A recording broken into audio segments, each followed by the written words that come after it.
قافلہ ابھی شہر سے تھوڑا پیچھے تھا کہ موسلا دھار بارش شروع ہو گئی۔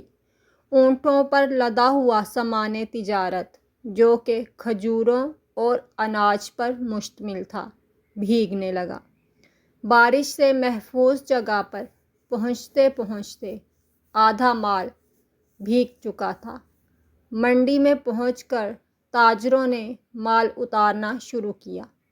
ان تاجروں میں ایک بہت معصوم چہرے والا انتہائی خوش شکل نوجوان تاجر بھی موجود تھا۔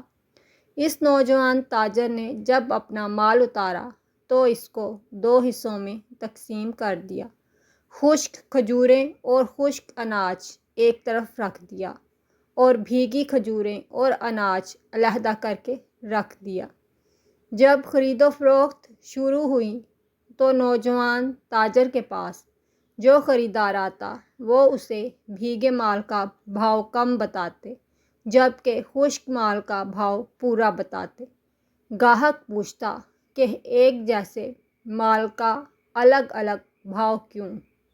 تو وہ بتاتے کہ مال بھیگنے سے اس کا وزن زیادہ ہو گیا ہے، خشک ہونے کے بعد وزن کم ہو جائے گا۔ یہ بددیانتی ہے۔ لوگوں کے لیے یہ نئی بات تھی۔ تھوڑی ہی دیر میں پوری منڈی میں ان کی دیانتداری کا چرچا ہو گیا۔ لوگ جوک در جوک معصوم صورت والے تاجر کے گرد جمع ہونے لگے۔ ان کے اخلاق کے گرویدہ ہو گئے۔ وہ معصوم اور خوش شکل نوجوان کوئی اور نہیں بلکہ ہمارے نبی کریم صلی اللہ علیہ وآلہ وسلم تھے۔